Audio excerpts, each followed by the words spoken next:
Hey guys, Paul here from DC Health Performance Institute, and today I want to talk about a topic that a lot of trainers really struggle with, and a lot of clients also struggle with as well, and that's the topic of individualization.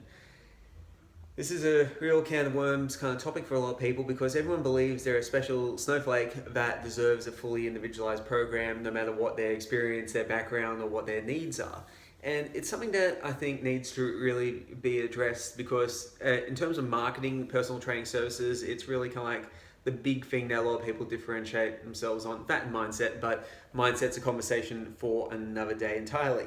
So with individualization of a training process, it's something that really strikes me as quite an oxymoron because trainers talk about individualizing training for their clients, yet they get everyone to tell everyone they must squat, bench, deadlift, overhead press, and do chin-ups. So it doesn't really make much sense to me. With the individualization of the training process, there's only a few things that you need to individualize.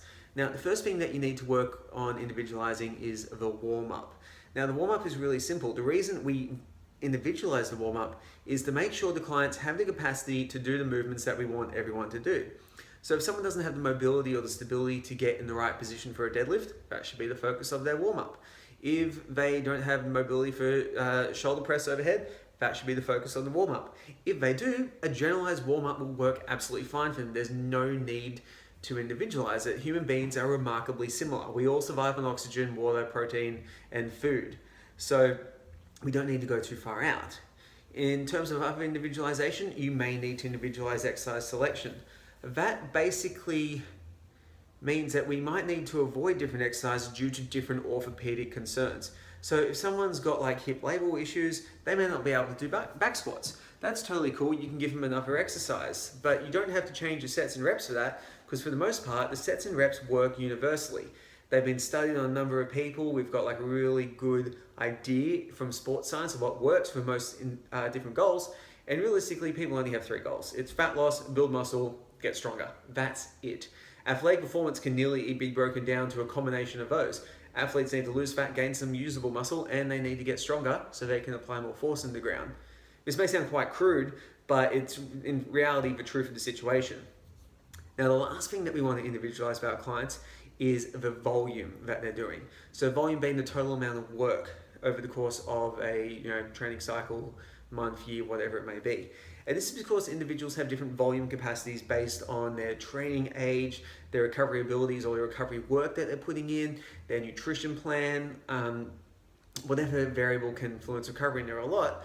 This is going to influence how much work they can do. And this is something that you cannot do straight away. With individualization, if you're promising someone an individualized program as soon as they come in the door, you can't actually do that because you don't know that particular client. This also applies 100% for nutrition coaching as well. You can't fully individualize a nutrition program the first time you meet someone.